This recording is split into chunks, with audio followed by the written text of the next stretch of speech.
¿qué tal? Bienvenido, bienvenida, bienvenide. Este es Espacio Diverso, una coproducción entre Justicia TV y el Consejo para Prevenir y Eliminar la Discriminación de la Ciudad de México, el COPRED. Espacio Diverso está orientado a discutir, reflexionar, pensar sobre temas relacionados con la discriminación en la Ciudad de México. Y como saben, pues hemos estado hablando sobre el racismo. Es importante hablar sobre el racismo porque el racismo existe. Necesitamos entender cómo funciona, visibilizar aquello que hemos normalizado dentro de distintos ámbitos. Hemos hablado del ámbito laboral, del ámbito educativo, de espacios públicos, y hoy queremos hablar sobre el racismo en las expresiones artísticas. No sé si a ustedes les ha pasado de pronto que ven una película que vieron cuando eran niños o niñas y se encuentran con escenas que hoy de plano decimos, híjole, creo que me siento un poco incómoda. Y hablo de películas tanto infantiles como pues para personas adultas. Un cuento, un clásico, Robinson Crusoe cuando de pronto se refiere a viernes, o Moby Dick cuando empieza hablando de un salvaje, ¿no? Ese tipo de expresiones, ¿qué hacemos con canciones como La Negrita Cucurumbe de Cricri? ¿Qué hacemos con ese tipo de expresiones que replican el racismo? Porque pues al final del día los autores, las autoras de estas expresiones viven en sociedades profundamente racistas, clasistas, sexistas, y estaban reflejando aquello en lo que vivían. ¿Qué hacemos con ello? Y pues justamente para hablar, para reflexionar sobre este tema que me parece muy importante, me acompañan Luz María Moreno Medrano, quien es directora del Instituto de Investigaciones para el Desarrollo de la Educación, el INIDE, en la Universidad Iberoamericana, y Yunko Ogata, quien es escritora y divulgadora de antirracismo. Me da muchísimo gusto recibirlas, de verdad, porque creo que este es un tema que, pues más allá de expresiones como hemos tenido en otros programas teóricas, levantamiento de datos, investigaciones cualitativas y cuantitativas. Esto es algo que finalmente nos toca a todas las personas justo dentro de nuestra educación, quizá de personas, de nuestros hijos, de nuestras hijas, hijes, y que me inquieta mucho porque les decía yo antes de empezar el programa, de pronto estoy leyendo Robinson Crusoe a mis hijos y me siento un poco incómoda de leerles la parte de viernes, pero al mismo tiempo pienso, es Robinson Crusoe, o sea, ¿cómo no lo vamos a leer en casa? Entonces, pues me gustaría, Luz María, un poco explorar un poco esto, ¿cómo lo ves? Sí, claro, desde tu ámbito de estudio, ¿cómo ves estas inquietudes y sobre todo cómo resolverlas?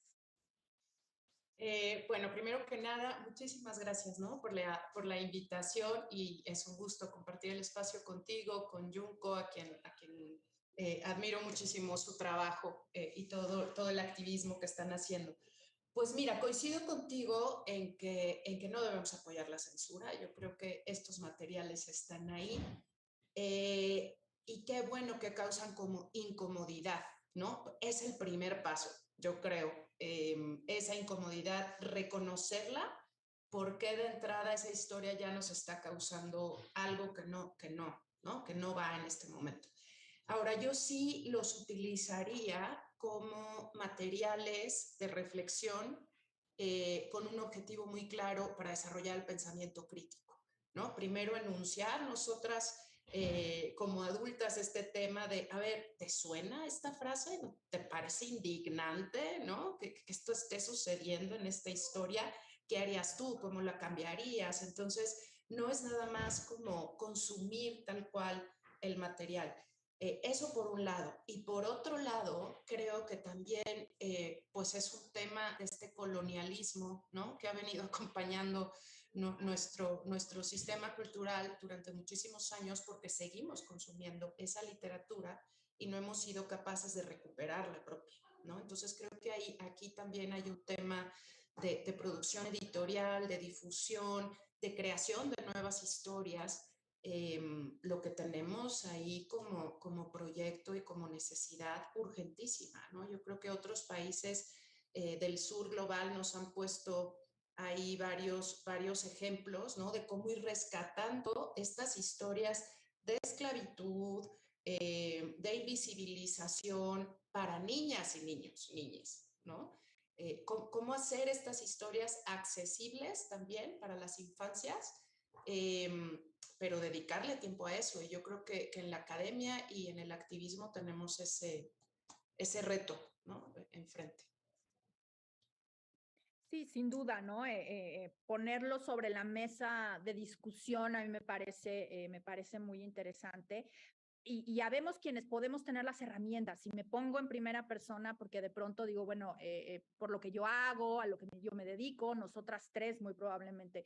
Pero qué hace una persona de pronto? Es que me quiero referir un poco, Junko, y voy contigo ahorita con esto. En el canal de Disney, en un par de películas, se propuso, no sé si se hizo, la verdad no lo he verificado, pero se propuso poner como una entrada, particularmente en la película de Dumbo, ¿no? En donde había un vuelo del elefante sobre unos campos en donde estaban trabajando personas esclavizadas.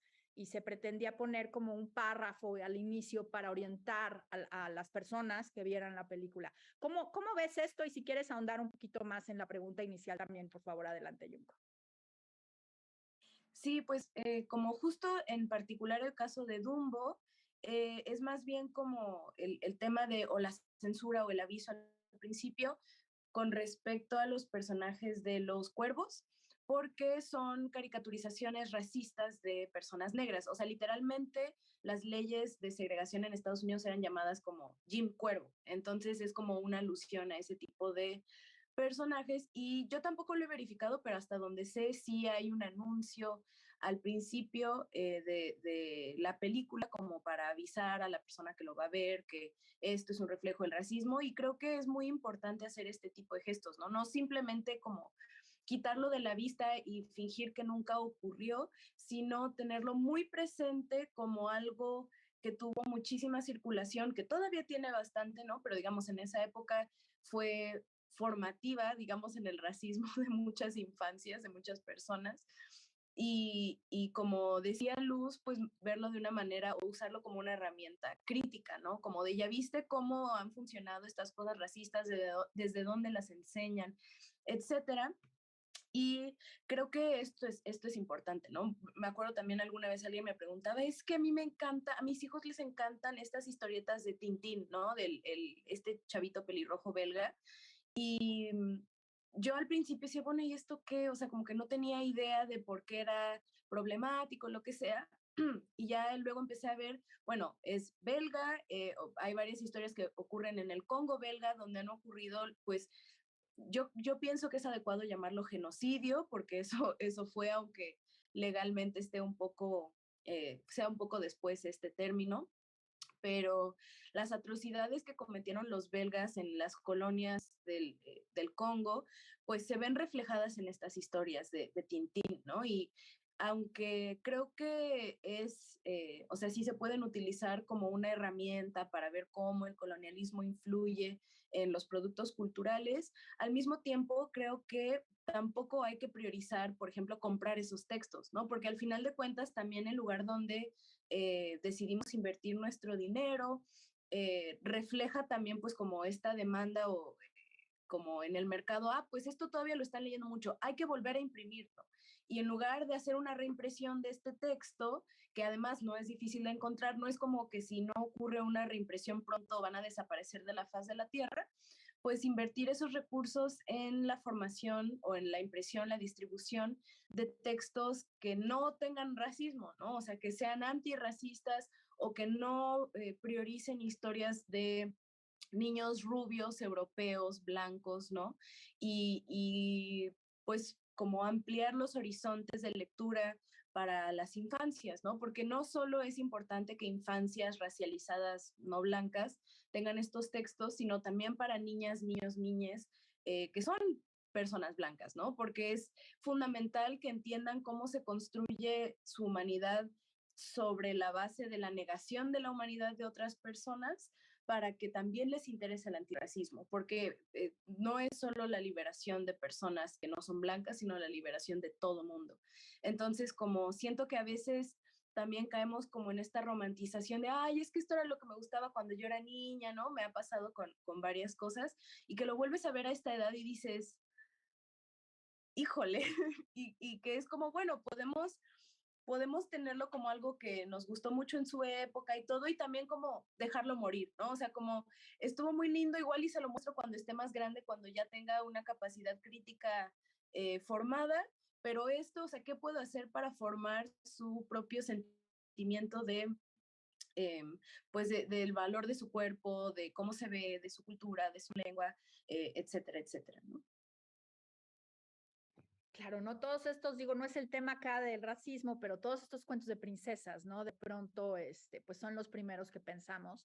Y cómo justo se han tratado de reinterpretar en cierta medida, y digo por parte de Disney en específico, pero creo que esa es un poco también la apuesta, ¿no? Que son cuentos que, pues me imagino que han venido modificándose a lo largo de los siglos, porque pues vienen de una tradición oral y fueron escritos y recuperados por alguien que pues seguramente le puso de su cosecha, ¿no?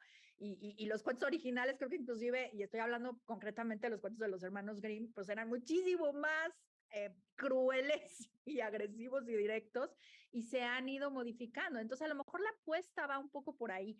Y también pensaba algo, Junko, del arte que acompaña los cuentos.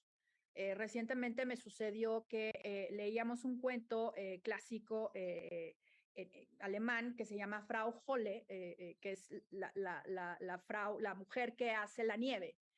Y se supone que hay dos niñas, una niña que es muy floja y hay una niña que es muy trabajadora y hace las cosas.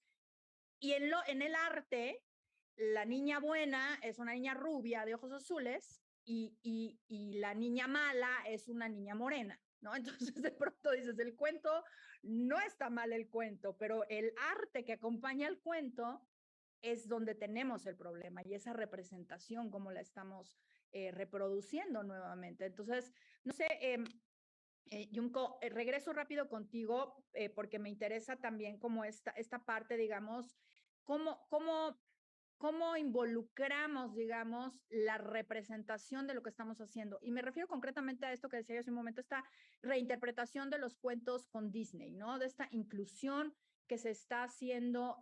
¿Te parece bien o deberíamos estar contando otros cuentos? Pues por acá lo pienso como hay dos vías, digamos, como punto de partida. Creo que siempre hay que pensar en muchas soluciones y muchos caminos para atacar un problema y creo que no hay una vía como la única vía correcta y de la verdad, qué sé yo, eh, y que todas las cosas, los esfuerzos que se están haciendo son importantes para desmantelarlo esto, ¿no? Como desde muchos lados.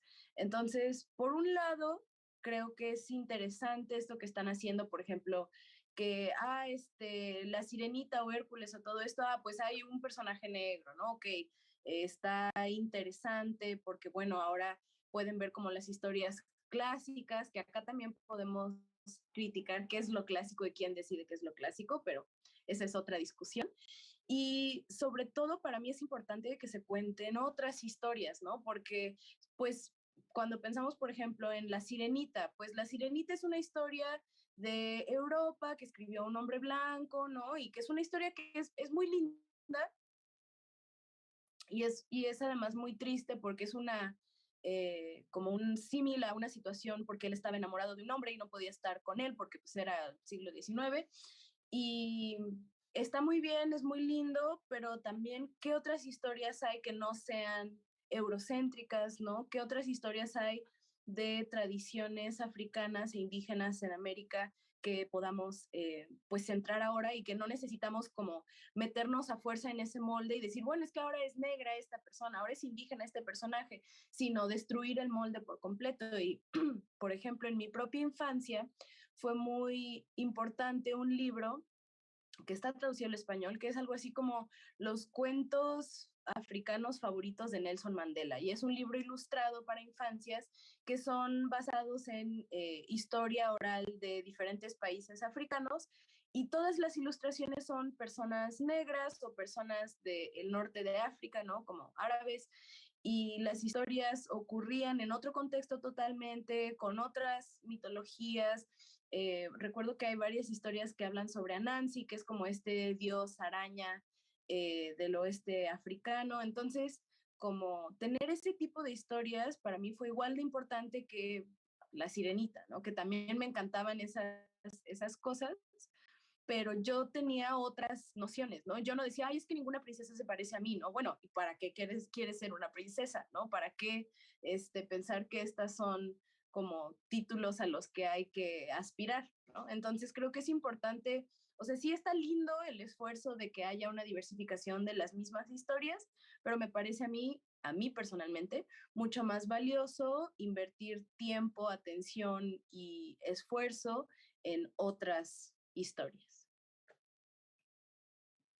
Claro, y buscar contar, exacto, o sea, otras historias desde otras perspectivas, ¿no? Y sobre eso, Luz María, o sea, ya en una parte educativa, ¿hay esfuerzos para estos cambios, digamos, dentro de los programas educativos? O sea, ¿cómo podemos meter esto, pero también deshacernos? Y mencionaba yo hace un momento a Cricri, que es un clásico mexicano, pero que pues me parece que hay algunas canciones, no todas, por supuesto, tiene muchísimas, pero hay algunas que sí son pues bastante problemáticas, ¿no? En cuanto a la reproducción de este sistema racista. Fíjate que sí, sin duda, Cricri y muchísimos otros materiales que seguimos utilizando en México son profundamente racistas y además clasistas, ¿no? Como sabemos, en México el racismo y el clasismo están sumamente vinculados y entonces, pues estas jerarquías sociales también en las canciones de Cricri se reproducen tremendamente y en los cuentos de las princesas y de Disney y todo también, ¿no? Yo la verdad es que sí, confieso que fui una mamá sumamente aguafiestas en los primeros años de mi hija, ¿no? Porque era bien crítica de las princesas y mamá, me regalaron la princesita, guácala, odio la monarquía, odio las princesas de Disney, no sé qué, era súper aguafiestas. Entonces ella misma, recuerdo 4 años, ¿no? Es que a mi mamá no le gustan ni las Barbies ni las princesas y yo no tengo en mi casa y le regalaban un montón de Barbies, ¿no? Y entonces las abría y era así de, checa el cuerpo, todas rubias, están idénticas y les quitaba yo la ropa, o sea, sí era como, es un poco como este feminismo aguafiestas del que habla Sara Ahmed, ¿no? Que ya no podemos tolerar un meme, ni un chiste, no, o sea, ya no va, igual con el racismo, ¿no?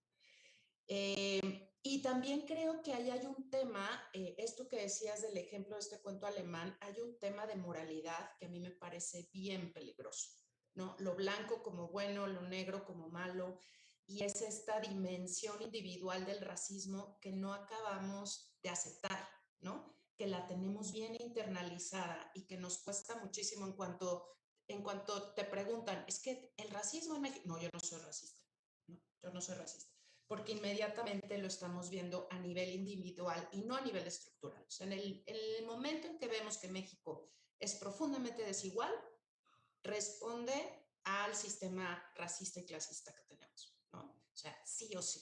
Entonces, independientemente de si yo me considero o no me considero, tengo que asumir que si yo soy una mujer preparada, blanca, con una formación súper colonialista en muchísimos sentidos, que me leyeron esos cuentos en la infancia, entonces los tengo mucho en el subconsciente también, reproduzco el racismo, aunque no quiera. Entonces, un poco de humildad también de decir, si no estamos todo el mundo en el lugar en que quiero que estemos, en que es digno que estemos, pues estoy reproduciendo de alguna forma el racismo y es como muy doloroso.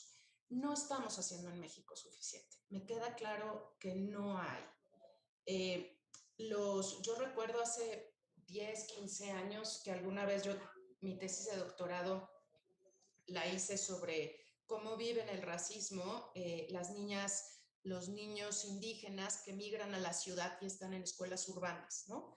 Y recuerdo que con uno de mis asesores, un antropólogo que hacía cuestiones de educación, le dije, oye, es que en México tendríamos que estar hablando de antirracismo. No, en México el término de raza no se utiliza, ¿no? Aquí el tema es educación intercultural y de ahí entonces hay que partir. Y eso es lo que ha llegado a México desde hace varias décadas, la cuestión intercultural. Pero la hemos entendido muy mal, ¿no? La hemos entendido desde un enfoque muy armónico, todos somos iguales y entonces no hablemos de las diferencias, no existe el color de la piel. Entonces, ahorita justo hemos hecho como varias académicos agendas que tienen que ver con la interculturalidad crítica, decolonial, antirracista, que justamente lo que busca es simbrar el privilegio blanco de alguna forma, entender que la blanquitud tiene mucho que ver y cómo le bajamos un poquito a nuestros privilegios para que otras, otros, otros puedan florecer, ¿no? Y que la estructura entienda que hay un racismo estructural. Entonces ahí hay muchísimo, muchísimo que hacer. Yo creo que estos primeros espacios son un gran avance.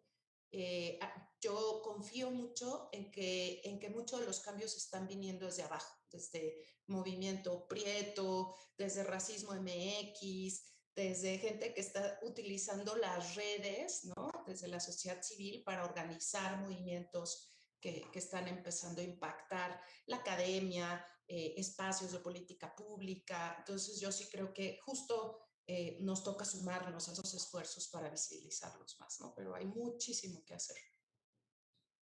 Sin duda, y pues siempre la invitación que hacemos acá desde Copred es convertirnos en la hija, la amiga, la mamá incómoda, porque pues sí, hay que ser críticas, hay que ser críticas con esto que hemos dado por sentado. Y decía yo al principio, visibilizar aquello que hemos normalizado durante tantos años y no aferrarnos, porque de pronto es como, ¿cómo cri-cri? Pues perdón, pero las canciones de Cricri son tremendamente racistas y clasistas. Entonces, pues perdón, no le voy a poner esa música a mis hijos porque yo no quiero que lo normalicen, porque al final del día la canción no los va a convertir como una varita mágica en un racista, pero no están siendo críticos o críticas con aquello que están recibiendo y van a replicar estas conductas normalizadas. Vamos a hacer una pausa y regresamos a conversar sobre esto porque la verdad es que me parece súper interesante y bueno, pues creo que estamos empezando apenas arrancando a analizar esto. No le cambien, estamos en Espacio Diverso. ¿Cuál es el muñeco moreno? Este. ¿Y cuál es el muñeco blanco? Este. ¿Cuál muñeco es bonito?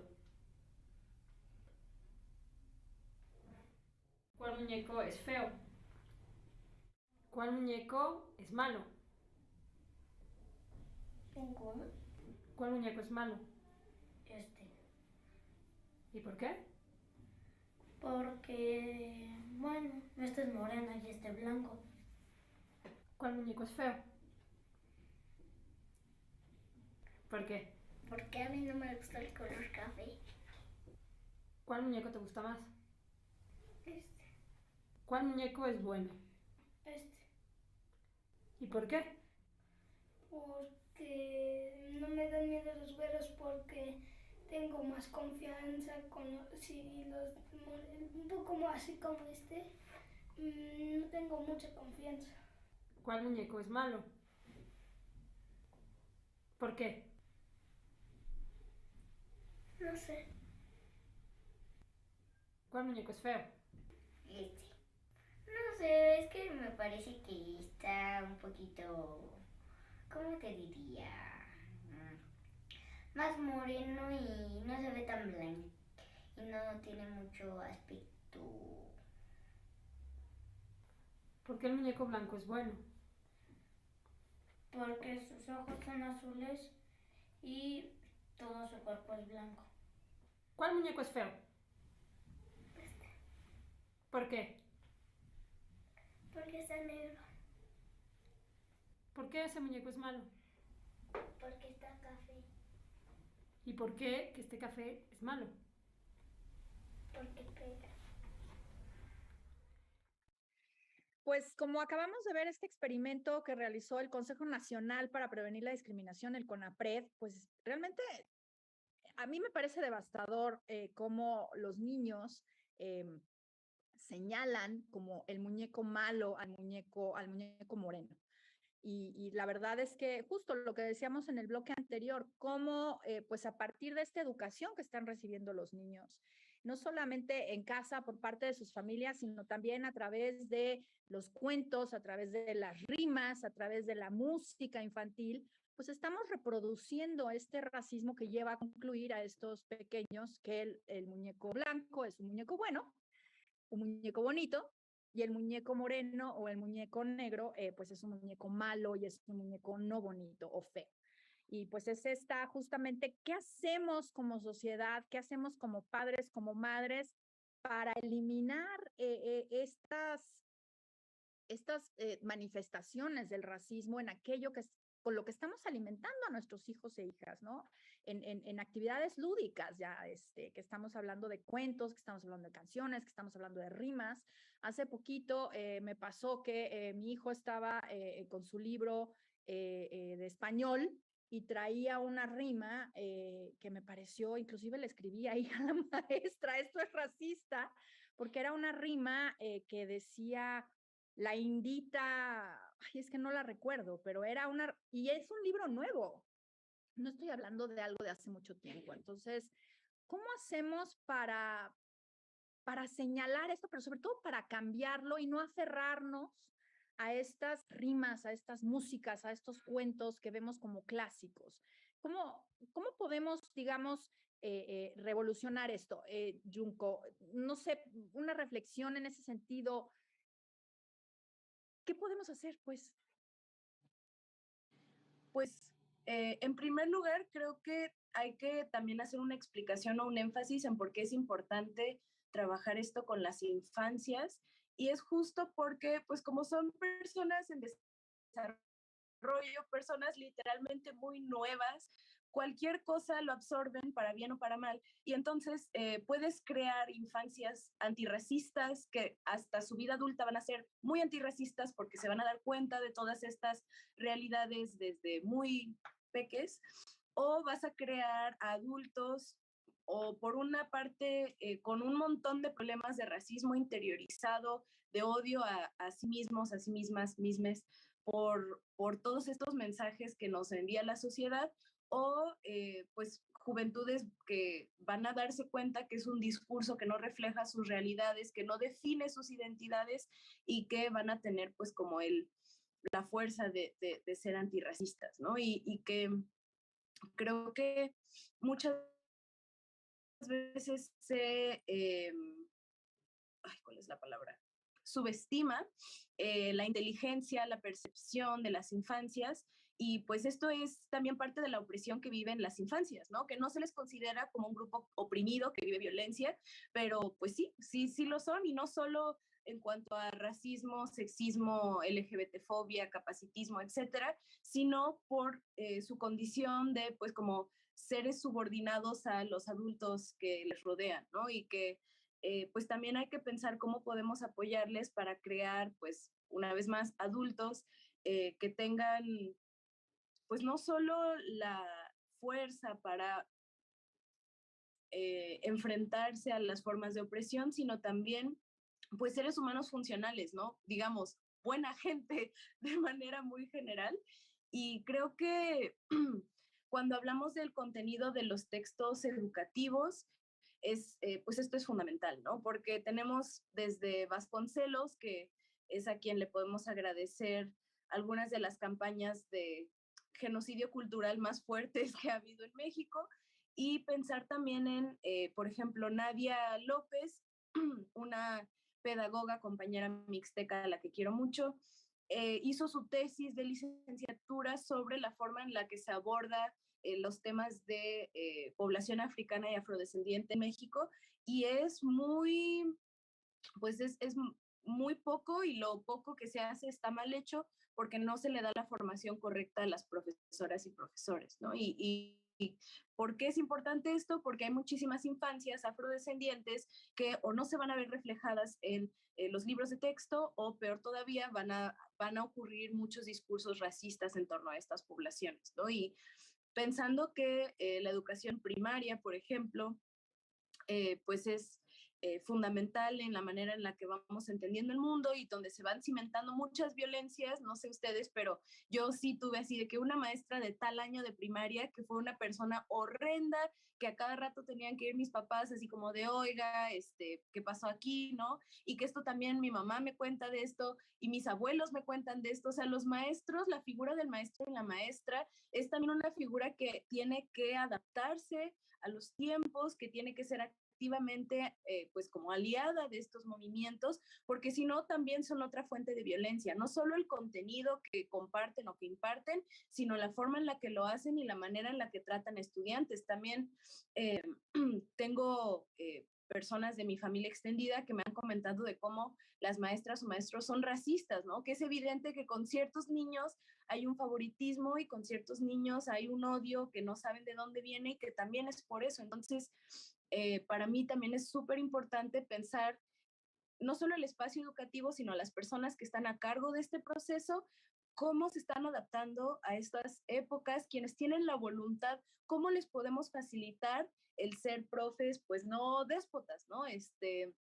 No con la pedagogía de la violencia. Y pienso no solo en Freire, sino sobre todo en Bell Hooks, ¿no? Eh, eh, Su texto es Educar para transgredir, me parece que se tradujo al español con ese título. Entonces eso, ¿cómo podemos crear transgresión en las infancias, pero no como algo de violencia, sino como algo de cuestionar el status quo? Y bueno, por último decir que yo sé que esto tampoco cae únicamente en los profes, ¿no? Sino que si tienes tú un grupo de 50 niñas, pues está limitado lo que puedes hacer, pero creo que sí es importante tener las conversaciones, ¿no? Y empezar a poner sobre la mesa cómo podemos hacer estos espacios más amigables y de cariño y de ternura, no solo para las infancias, sino también para los profes que están a cargo de estos grupos. Sí, sin duda, ¿no? ¿Cómo estamos reproduciendo todo eso? Pues en el espacio en el que más horas pasan los niños y las niñas, ¿no? Que es la escuela, exactamente.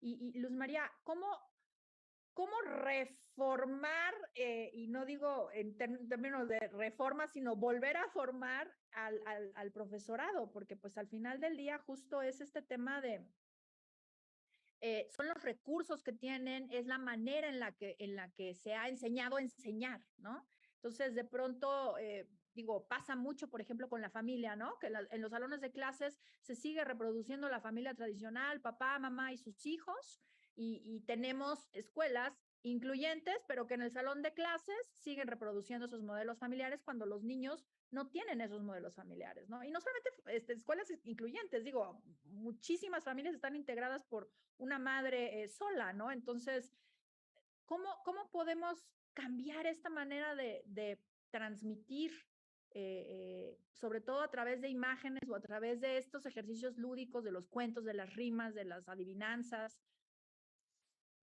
Fíjate que yo creo que justo lo que está sucediendo en las escuelas es producto de todo este racismo estructural, ¿no? O sea, si tú ves la misma estructura de la Secretaría de Educación, eh, las subsecretarías o los lugares en donde reciben menos recursos económicos son justamente las que atienden comunidades de pueblos originarios, o poblaciones afromexicanas, o, ¿no? O sea, en el nombre está muy bien, la promoción de las lenguas indígenas, y entonces, pero a la hora de la hora, ¿no? A la hora de la producción de los materiales, de la difusión, de la invitación y el reconocimiento de todas las académicas y académicos de pueblos originarios que están haciendo un trabajo increíble, hay poca difusión, hay poca voluntad realmente de que esto llegue a la población en general, ¿no? Seguimos creyendo que esos materiales van dirigidos a poblaciones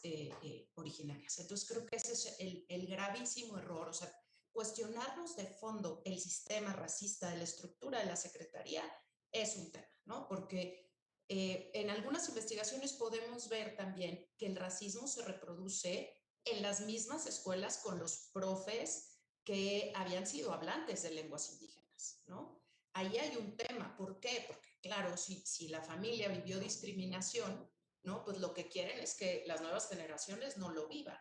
Entonces, pues mejor no hablar, aunque sea una escuela bilingüe, pues mejor que primero aprendan el español, ¿no? Pero eso no es una cuestión individual de los profes, es un tema del sistema que es el que creo que tenemos que cuestionar en sus, ¿no? Y ahí, por ejemplo, el tema de los libros de texto, pues tú has visto cómo estuvieron las redes con la forma en la que se invitó a crear estos nuevos libros de texto, ¿no? En esta nueva administración. Ahí hay que ser como muy críticos y muy serias, muy serios en la manera en la que estamos realmente convocando a crear esos materiales. Ahora, yo soy profe, ¿no? He sido profe en educación rural, en educación indígena, ahorita soy profe pues universitaria y nos preocupa mucho este tema, sobre todo en un contexto, imagínate, pues la Ibero es un contexto muy privilegiado, ¿no? Y creemos, de verdad, un grupo de académicos que estamos comprometidísimos con el tema, que es solamente a través de comunidades reflexivas de práctica. O sea, no va a haber cambios en la manera de concebir la pedagogía, ¿no? Como me encanta que traigas a colación a Bell Hooks, Junco, porque justamente ella habla del amor, de la transgresión, del aprender a hacernos comunidad, ¿no? Entonces, eso únicamente va a suceder si nosotras y nosotros mismos lo vivimos así, si cambiamos este paradigma educativo del yo soy la que sabe y entonces este es el estudiantado que aprende, ¿no? Y hemos hecho comunidades de prácticas interculturales, ahorita aquí en la Ibero, que han resultado todo un reto, pero de lo que se trata es de tener algún detonador, ¿no? Para el diálogo, y empezar a cuestionarnos nuestras propias prácticas racistas. Entonces, imagínate que de pronto en un diálogo les decimos, a ver, ¿cómo identificas la diversidad en tu salón? Pues la neta, cómo vienen vestidas, el tipo de tono de voz que tienen, la marca de la computadora que traen, la marca de los zapatos que traen, ¿no? O sea, visibilizar todo eso, verbalizarlo de entrada, ya te está hablando de cómo estoy percibiendo el mundo, pero ese trabajo de verdad es doloroso, apena, ¿sabes? Pero también ahí nos permite como irnos formando en comunidad. Entonces ha sido todo un reto, ha sido doloroso, acabamos haciendo un anarcálogo, así lo llamábamos, ¿no? Como de prácticas docentes antirracistas o interculturales, y ahí el principio básico es la horizontalidad y el diálogo. ¿Cómo lo voy a hacer justamente para escuchar la diversidad de voces, la diversidad de experiencias, interesarme por de dónde vienen el estudiantado, realmente cuáles son las necesidades y estarme cachando, ¿no? De manera constante, cuáles son esos prejuicios que tengo. Ah, me dicen que es migrante, ¿qué pasa por mi cabeza? ¿Qué me imagino inmediatamente? ¿No? Me imagino pobreza, me imagino marginación, me imagino qué. Y eso creo que es un tema. Yo a los profes de educación básica les digo mucho, piensen mucho cuando vienen los papás y las mamás a hablar con ustedes, desde dónde los reciben, ¿no? Desde el aquí caben todas y todos, o desde muy mal, señora, porque no le lee todos los días a su hija y a su hijo y no le pone atención y usted trabaja todo el día y entonces la niña está sola, ¿sabes? Entonces, desde el déficit, ¿no? En lugar desde la riqueza y del decir, híjole, está de la fregada el capitalismo, ¿cómo nos hacemos comunidad para que en esta escuela puedan sentirse atendidas y atendidos todos, ¿no?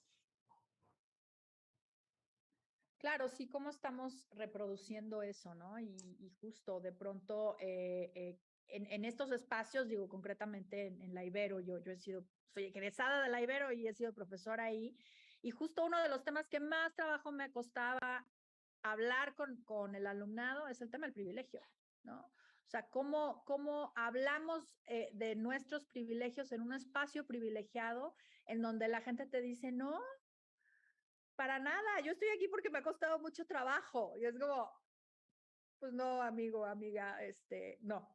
Entonces, ¿cómo podemos empezar a pelar esa cebolla, no? De pronto, y entender muchas cosas digo, y retomando el tema, ¿no? Porque de pronto creo que nos lleva a muchas otras ámbitos y a muchos otros espacios, pero cómo eso que somos nos viene alimentado a través de estas expresiones culturales y a través de estas expresiones artísticas, ¿no? Que es lo que nos hace ser, ¿no? Y es lo que refleja una sociedad como es. Justo un poco retomando esto en los 2 minutitos que nos quedan para irnos a la publicidad, ¿cómo miras el hacernos, digamos, como personas desde estas expresiones culturales? O sea, ¿cómo nos influye, digamos, no? ¿Podrías plantear la pregunta otra vez? Es que creo que no la entendí del todo. Sí, Junko, más o menos, o sea, lo que me gustaría un poco reflexionar antes del comercial sería pensar cómo, o sea, transmitir a quienes nos están viendo por qué es importante reflexionar, cómo desde estas expresiones culturales, de la música, de los cuentos, del cine, de lo que vemos en la televisión, nos va conformando como personas o como seres humanos.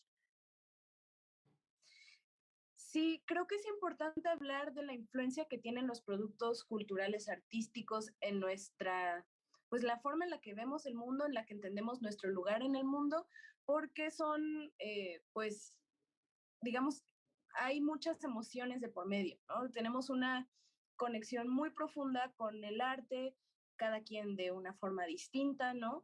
Y esto también nos va como abriendo, cerrando el panorama de nuestras propias posibilidades, el poder de la denuncia, el poder de también de la conformidad, de la complicidad. Y, por ejemplo, pongo unos ejemplos muy concretos. Hay una canción que se llama Strange Fruit de Billie Holiday, que es una denuncia de la violencia racista de principios del siglo XX en Estados Unidos y que fue muy controversial en su época, pero que también es una forma muy poderosa de llamar la atención hacia esta problemática. Y es lo mismo que 50 años después, en los 80, si no mal recuerdo, los 90, la canción de Fuck the Police de NWA, ¿no? Que es también una denuncia de cómo la policía está o hay una excesiva presencia de la policía en los barrios empobrecidos en Estados Unidos, en particular en California, en Compton, de donde es este grupo, y de que sin importar si son inocentes o no, se les criminaliza en el espacio público y es un recordatorio de que para las instituciones ellos no pertenecen al espacio público, ¿no? Y que hay muchísimas otras eh, expresiones y maneras de denunciar la violencia y algo que a mí me ha interesado mucho es a través de, sí, la literatura, pero en particular la ciencia ficción y la fantasía, ¿no? ¿Y qué significa que en El Señor de los Anillos hay pura gente blanca y en La Guerra de las Galaxias hay una persona negra? Y todas estas películas y estas novelas son dominadas por gente blanca y entonces tú dices, bueno, es que la gente negra no pertenece en el futuro, hablando de la ciencia ficción, la gente negra es erradicada del futuro. ¿Y qué significa reapropiarse de eso? Y que hay escritoras como N.K. Jemisin o como Nalo Hopkinson, Octavia Butler, que están como transformando o transformaron en su obra todos estos paradigmas, pero claro, a ellas no las ponen en los mismos estantes, no las traducen con la misma frecuencia, y entonces nos queda pensar esto, ¿no? Como no tengo yo lugar en el futuro, yo no tengo lugar en un mundo fantástico, o sea, tú puedes pensar que existen los dragones, pero no la gente negra, ¿no? Entonces, creo que es importante para darnos cuenta de cómo estos mismos discursos a nivel, pues muy extenso, a nivel institucional, limitan las posibilidades que vemos para nuestras propias vidas, ¿no? Porque ni siquiera en la ficción se nos da un espacio para existir, sino es como una persona esclavizada o violentada de alguna manera. Sí, claro, ¿cómo estamos representando todo ello, no?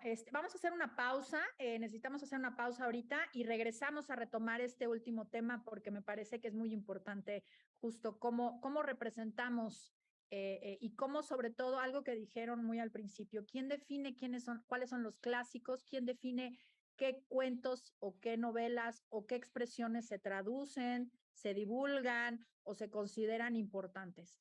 Estamos en Espacio Diverso y estamos hablando sobre racismo y expresiones artísticas y culturales. No le cambie. Nos vemos ahorita. Pues estamos de vuelta aquí en Espacio Diverso y estamos hablando sobre racismo y expresiones artísticas y culturales. Y bueno, pues para este último bloque, pues me gustaría empezar con Luz María sobre el tema.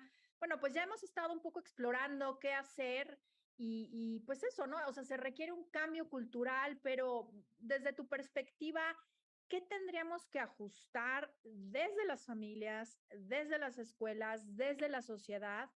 Y nos decías al principio, no estás de acuerdo con la censura. ¿Qué hacemos con esas expresiones racistas? levantar la mano y denunciar. O sea, sin duda creo que uno se tiene que posicionar en esta cosa aguafiestas, ¿no? De decir, a ver, no, aquí eso no, o el GIF o el meme o este tipo de cosas que de pronto parecen bromas y parte del humor mexicano, ¿no? Porque sí lo he escuchado muchas veces, yo creo que en ese momento hay que detenerlo. Y sí creo que algo bien importante es la diversidad de expresiones artísticas a la que nuestras infancias tienen acceso, ¿no? Creo que cuando nos movemos en un contexto mayoritariamente blanco, ¿no? Pues tendemos a consumir ciertas cosas y a tener siempre ciertos modelos de belleza y ciertas aspiraciones que son blancas, y así podemos pasar toda nuestra vida, ¿no? Entonces, en la medida en que podemos acceder a otro tipo de música, a otro tipo de bailes, de fiestas, dejar de creer que un lado es naco, ¿no? Y otro lado es fifí, y en realidad empezar a ver que las expresiones artísticas son diversas y que así es nuestro país y que no tenemos que asignarle esta cuestión de moralidad. Esto es bueno, esto es malo, esto es atrasado, esto es progre, ¿no? Entonces yo creo que ahí el tema va a ser eso, cuestionarnos como docentes, como familias, qué tan diversa está mi casa, ¿no? ¿Qué tan diverso está el tema? Ahora, yo trabajo mucho temas de lectura con niños y niñas indígenas, migrantes en la ciudad, y también muchas de las cosas a las que han tenido acceso son las princesas, ¿no? Entonces ahí también el tema, cuando hemos logrado llevar otro tipo de literatura, como bien decía Junko, hay modelos inspiradores que llegan a cuestionar un montón a las juventudes, ¿no? Así como decir, órale, Nelson Mandela, ¿de verdad? Entonces, todo lo que he estado haciendo yo también de denuncia por mis derechos en la ciudad, por la vivienda, por esto, se ha hecho en otros países. Entonces, yo soy parte de un movimiento que tiene que ver con una búsqueda global, etcétera, etcétera, ¿no? Entonces, yo creo que ahí también tenemos una responsabilidad enorme como sociedad de diversificar, ¿no? Todos estos materiales y de darles un espacio igualmente digno como lo tienen las telenovelas que tantísimo daño nos han hecho, ¿no? O sea, si hay un material que ha reproducido el racismo y el clasismo en este país, son las telenovelas, que tienen décadas de reproducir esta misma cuestión de el moreno es el que sirve en la casa del rico, y la chica que entonces tiene la aspiración de subir a la clase alta si se casa con el marido. Es una cosa de verdad tremenda, ¿no? Y además toda la cuestión del género que hay ahí, el amor romántico, la violencia, bueno, en fin, podríamos yo creo que hacer no sé cuántos programas para analizar el tema y la poca responsabilidad que han tenido el empresariado, ¿no? De estas cadenas televisivas para tomarse en serio y ya dejar de hacer esos materiales, ¿no? Creo que ahí sí tiene que haber un llamado importante en ese sentido, hacer un cambio fuerte, ¿no? Sí, sin duda, las defensorías de las audiencias, yo invitaría a todas las personas que nos ven a usarlas más justamente para exigir este tipo de contenidos. Luz María, una pregunta rápida antes de irme con Junko. ¿Estarías de acuerdo con la clasificación de los programas, por ejemplo? Ahorita vemos que hay una enorme preocupación, por ejemplo, con el tema de las violencias y escenas sexuales en la programación, y entonces tú puedes encontrarte unas clasificaciones que luego tengo que buscar en internet a ver qué significan, porque ya hay, pero están orientadas a tema de violencia y sexo. Clasificación de los programas por ser racistas o sexistas. Totalmente. Yo creo que entre más información tengamos, mucho mejor. O sea, yo creo que es una forma de irnos educando, así como en la cuestión de los alimentos, si yo consumo o no consumo algo que tiene los 3 sellos y que sé que tiene un chorro de grasa y un chorro de azúcar, pues es mi rollo, ¿no? Igual con las familias, pero que yo sepa que esto que voy a consumir, ¿no? Es altamente violento, es altamente racista o que tiene broncas de género, ¿no? De violencias de género, y entonces eso ya de entrada te predispone como padre, como madre o como cuidador, ¿no? Para decir, híjole, pues si lo veo con las infancias aquí me va a tocar meterme más, estar más atenta y poder hacer cuestionamientos y reflexiones para que no sea nada más un consumo pasivo, ¿no? Entonces, te digo, que todos estos materiales que tienen esos contenidos estén ahí, pero que puedan ser utilizados para darles la vuelta y hacer preguntas y promover el pensamiento crítico de las infancias y las juventudes, ¿no? Muchas gracias. Yumko, la misma pregunta y si quieres también una reflexión final sobre cambio cultural y un libro que querías comentarnos, por favor. Sí, pues creo que es complejo pensar en poder clasificar películas, series y ponerles que son racistas o clasistas, etcétera, porque el 95% de la televisión mexicana sería imposible de ver, ¿no? O sea, no imposible de ver, sino que estaría llena de todas estas advertencias. Y que además el problema es que como mucha gente lo consume sin ninguna clase de crítica, ¿no? Diciendo como, es que son unos delicados y como decía Luz, como esto de el humor mexicano. Bueno, ¿de qué mexicanos estamos hablando exactamente, no? Pues de los mexicanos que tienen el dinero para decidir qué es lo que se va a producir en la tele, que viven en la Ciudad de México, ¿no? Que viven en ciertas colonias y que hay un desdén por la televisión pública, lo que se hace en la televisión pública, lo que se le ofrece a las personas que ven televisión pública, que me parece terrible, ¿no? Porque hay otros espacios, pensemos, por ejemplo, en el sistema PBS de Estados Unidos o la BBC o incluso algunos programas de la televisión cubana que han planteado otro tipo de contenido, ¿no? Y sobre todo, no subestimar a la audiencia como gente estúpida, que me parece lo fundamental, ¿no? Que ellos van a querer cualquier tontería, ¿no? Las personas les interesa muchas formas de arte, no solo como los mismos chistes racistas de toda la vida, pero el problema es que no se les presenta eso como una opción, ¿no? Y que se da la idea de que esta es la única forma. Entonces, claro que van a pedir más de eso, ¿no? Porque dicen, es que si la gente lo quisiera, pues entonces estaría, ¿no? La demanda no forma el contenido que se ofrece y que ese también es una mentirota capitalista, ¿no? Que oferta y demanda y no sé qué, no, están las personas que tienen el poder, que tienen el dinero y que definen qué es lo que vamos a tener. Entonces, creo que también hay que apostarle a eh, creo que una posibilidad del Internet también es que podemos apoyar a personas que están haciendo un contenido un poco más, como sin tantos recursos, sin todas estas cosas a la mano y que pues igual y con el apoyo suficiente podrían llegar a tener, no sé, un programa de televisión o alguna otra cosa, pero apostarle a eso, ¿no? A diferentes formas de medios y que hay un cine mexicano que no es Nosotros los Nobles y Cine La Regia y que está apostando por contar otro tipo de historias, ¿no? Y es como cineastas como Luna Marán, como André Lo, como Medjin Tewolde, como Ángeles Cruz y que creo que vale mucho la pena revisarles. Y bueno, ya por último, como el pequeño comercial es que justo hablando de literatura infantil, yo soy autora de un libro infantil editado por la editorial Almadía, que se llama Mi Pelo Chino, y que para cuando se transmita este programa ya estará en librerías y acá les enseño ahí. Bueno, casi no se ve por el que se borra mi fondo, pero ahorita lo vuelvo a mostrar.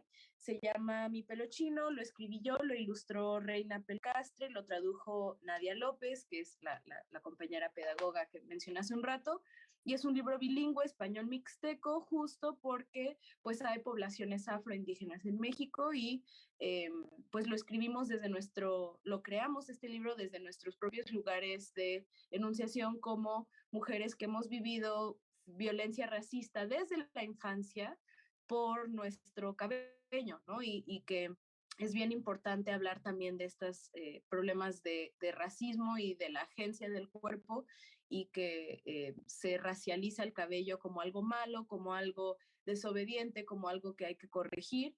Y pues este es un libro que trata de hacer lo contrario, ¿no? De contar otra historia. Muchas gracias, Yumko, porque justo creo que con eso me gustaría cerrar el tema de la oferta de cuentos, de caricaturas, de películas para niños y niñas con estos contenidos antirracistas, con estos contenidos antidiscriminatorios, ¿no? Porque me parece que también es muy importante que haya eso en los espacios en los que los niños están aprendiendo, ¿no? Y el tema del pelo, bueno, pues justo hace unos meses, CONAPRED sacó un comunicado con el tema del peinado en las escuelas y que tiene que ver con esto también, ¿no? Porque justamente, pues no todos los niños, no todas las niñas tienen la misma estructura del pelo para peinarlo como alguien decidió que teníamos que peinarnos para ir a la escuela, ¿no? Y que esto incide justamente en la autoconcepción también de los propios niños y niñas sobre su cabello, ¿no? Y sobre su fisionomía y sobre el cómo se ven y pues justo, ¿no? Colocarnos desde distintas posiciones que nos están jerarquizando a partir de estas imposiciones de cómo debemos vernos, cómo debemos entendernos. Les invito a todas las personas a buscar el libro de Yumko Ogata, Mi pelo, ¿cómo se llama otra vez? Recuérdame el nombre, por favor. Sí, Mi pelo chino. Mi pelo chino. Lo apunto para que no se me olvide. Mi pelo chino. Hay que buscarlo. Hay libros, búsquenlos. Hay librerías especializadas. Y bueno, pues eso, hacer críticos y críticas. No se trata de censurar, de prohibir las cosas, pero sí de reflexionar sobre lo que estamos viendo, reflexionar sobre lo que estamos consumiendo, sobre todo cuando estamos con pequeños y pequeñas que justo están en formación. Queremos sociedades libres de discriminación, pero no solamente pasivas, sino activamente antirracistas. Esto fue Espacio Diverso. Estamos hablando sobre el racismo porque el racismo existe y hay que hablar de ello. Nos vemos a la próxima. Gracias, Luz María, y gracias, Yumko.